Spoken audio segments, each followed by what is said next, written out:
अस्सलाम वालेकुम दोस्तों, ये दुनिया जब से बनी है इसमें लड़ाई झगड़े जारी रहे हैं। कभी भी ऐसा नहीं हुआ कि इस दुनिया से जंग का खात्मा हुआ हो। सोवियत यूनियन के टूटने के बाद भी अमेरिका ने शाम, इराक, यमन, लीबिया, अफ़गानिस्तान इन ममालिक में जंग जारी रखी। अब इन ममालिक में आहिस्ता आहिस्ता जंग ख़त्म हुई तो रूस ने यूक्रेन में जंग छेड़ दी। अफ़गानिस्तान से जंग का खात्मा हुआ तो अब अमेरिका इससे खुश नहीं है और अमेरिका ने ऐसा ऐलान कर दिया है अफ़गानिस्तान को लेकर कि आप भी कहेंगे कि अमेरिका फिर से एक जंग छेड़ना चाहता है। अफ़गानिस्तान को लेकर अमेरिका क्या प्लान बना रहा है, इस वीडियो में आपको सब पता लग जाएगा और कैसे इसको पाकिस्तान रोकेगा इस पर भी बात करेंगे। इसके अलावा जापान रूस का अगला टारगेट क्यों, जापान किस टेक्नोलॉजी पर काम कर रहा है इस वक्त।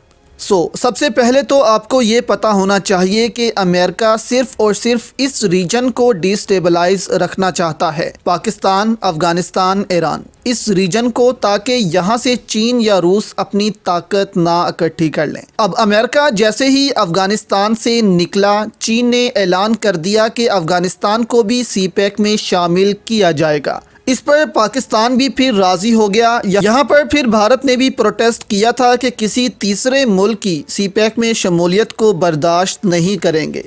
पाकिस्तान और चीन कर रहे हैं, चलो CPEC पर काम करते रहें, लेकिन किसी तीसरे मुल्क को इसकी इजाज़त नहीं दी जाएगी कि वो CPEC में शामिल हो। और इसके बाद से भारत ने चुप करके अफ़गानिस्तान में अपनी एम्बेसी बनाई, काम शुरू कर दिया चुप करके। और आज आपके सामने है कि पाकिस्तान और अफ़गानिस्तान के ताल्लुकात ख़राब हो चुके हैं। अब अमेरिका भी यहाँ चाहता है कि पाकिस्तान और अफ़गानिस्तान के ताल्लुकात ख़राब रहें और इससे फ़ायदा वो उठाएं। अब कैसे इस कशीदगी से अमेरिका फ़ायदा उठाने जा रहा है आपके सामने रखते हैं। नेड प्राइस की स्टेटमेंट आपके सामने रखते हैं। अमेरिकी महकमा ख़ारजा के तर्जुमान ने कहा है कि ख़दशा है अफ़गानिस्तान एक बार फिर दहशत गर्दों की पनाहगाह न बन जाए। दहशतगर्द पाकिस्तान पर हमलों के लिए अफ़गान सरजमीन इस्तेमाल कर सकते हैं, पाकिस्तान की दिफाई सलाहियत में इजाफा करेंगे। रिपोर्ट के मुताबिक नेड प्राइस ने प्रेस ब्रीफिंग में कहा था कि कालदम TTP और दीगर दहशतगर्द मुनज़्ज़म हो रहे हैं। पाकिस्तान दहशतगर्दी के ख़िलाफ़ जंग में अहम शराकतदार है, दिफाई शोबे में पाकिस्तान के साथ ताउन जारी है। ऐसे तमाम इक़दामात उठाएंगे जिनसे हमारे मुफादात मुतासिर ना हों। अमरीकी महकमा ख़ारजा ने एक बार फिर वाज़ह किया कि पाकिस्तान में किसी को शख्सियत की बना पर तरजीह नहीं दी जाती। हम पाकिस्तानी अवाम और आइन के साथ हैं। रजीम चेंज से मुतल्लिक भी अफवाहों की उन्होंने तरदीद की। अब देखें, अमेरिका ने जानकर यहाँ पर ऐसा बयान दिया है ताकि अफ़गानिस्तान को ये शो करवाया जाए कि TTP के साथ साथ अफ़गान तालिबान के ख़िलाफ़ भी अमेरिका पाकिस्तान को मदद फराहम करेगा। और इससे होगा ये कि पाकिस्तान में TTP की कार्रवाइयाँ बढ़ जाएंगी, जिसके बाद पाकिस्तान अमेरिका को अलाउ कर सकता है कि वो अपने एयर बेसिस सरहदी इलाकों में बना लें ताकि TTP का ख़ात्मा किया जाए। अब पाकिस्तान ये अपने फ़ायदे के लिए ही करेगा ताकि पाकिस्तान की मदद हो सके, लेकिन इसका सिर्फ़ और सिर्फ नुकसान ही होगा पाकिस्तान को। और TTP कभी नहीं रुकेगी और अफ़गान तालिबान भी पाकिस्तान के ख़िलाफ़ हो जाएंगे। कि आपने अमेरिका को सरहद पर लाकर बिठा दिया है और वो हम पर ड्रोन हमले कर रहे हैं, हमारी सरहदी हदूद की खिलाफ वर्जी कर रहे हैं। अगर पाकिस्तान की ज़मीन अफ़गानिस्तान के ख़िलाफ़ इस्तेमाल होगी तो अफ़गानिस्तान की ज़मीन भी पाकिस्तान के ख़िलाफ़ इस्तेमाल होगी।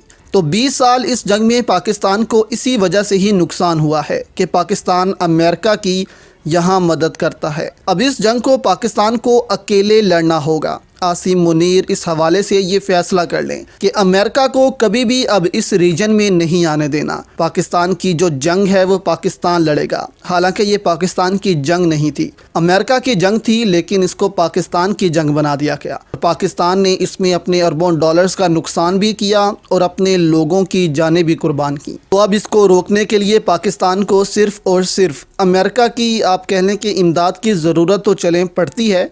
अमेरिका की इमदाद पाकिस्तान बेशक ले ले, लेकिन अमेरिका को कभी अलाउ ना करे कि वो इस इलाके में अपनी प्रेजेंस कायम करे, क्योंकि एक दफ़ा अमेरिका इस रीजन में आ गया तो बहुत मुश्किल होता है कि अमेरिका उस रीजन से जल्दी चला जाए। اور ان 20 سالوں میں امریکہ کا ساتھ دینے کی وجہ سے ہی یہ جنگ پاکستان میں ہی داخل ہوئی تھی اور قبائلی لوگ پاکستان کے خلاف ہو گئے تھے۔ اس لیے اب دوبارہ سے امریکہ کو اس جنگ میں شامل نہیں کرنا چاہیے، اور عمران خان بھی یہی کہتے تھے کہ پاکستان مذاکرات کے ذریعے اس مسئلے کا حل کرے۔ اگر پاکستان نے بندوق اٹھائی تو یہ سب قبائلی لوگ پاکستان کے ہی خلاف ہوں گے۔ اب دوسری جانب روس اور جاپان بھی آمنے سامنے آ گئے ہیں دوستو۔ ایسی کون سی ٹیکنالوجی ہے جس پر امریکہ اور جاپان کام کر رہے ہیں؟ دیکھیں، روس سے ایک رپورٹ لیک ہوئی ہے جس میں کہا گیا کہ 2021 میں روس جاپان پر حملہ کرنا چاہتا تھا، یعنی یوکرائن سے پہلے جاپان پر حملہ کرنا تھا روس نے، لیکن ایسا نہیں ہوا۔ اور اب روس نے جاپان کے ساتھ سرحد پر ہائپر سونک میزائل لگا دیے ہیں، اور ہائپر سونک ایسے میزائل ہیں جن کو دنیا کا کوئی دفاعی نظام روک نہیں سکتا۔ دنیا میں ابھی تک یہ میزائل روس اور چین کے پاس ہیں۔ امریکہ بھی اس پر کام کر رہا ہے لیکن وہ کامیاب نہیں ہو پا رہا۔ اب جاپان ایسی ٹیکنالوجی پر کام کر رہا ہے اور ایسا دفاعی نظام بنا رہا ہے جو اس ہائپر سونک میزائل کو روک سکے گا۔ اس میں امریکہ مدد کر رہا ہے جاپان کی، اور 2021 تک جاپان دعویٰ بھی کرتا ہے کہ وہ یہ نظام بنا لے گا۔ تو یہاں روس ایسا ہونے نہیں دے گا، کیونکہ اس سے روس کے پاس جو ایج ہے ہائپر سونک میزائل کا، اور روس کو امریکہ یورپ کے مقابلے میں زیادہ طاقتور بناتا ہے، وہ ختم ہو جائے گا۔ اس لیے روس اور جاپان کے درمیان بھی اب کشیدگی بڑھتی جا رہی ہے، اور ممکن ہے کہ دونوں کے درمیان بھی ایک لمیٹڈ وار شروع ہو جائے۔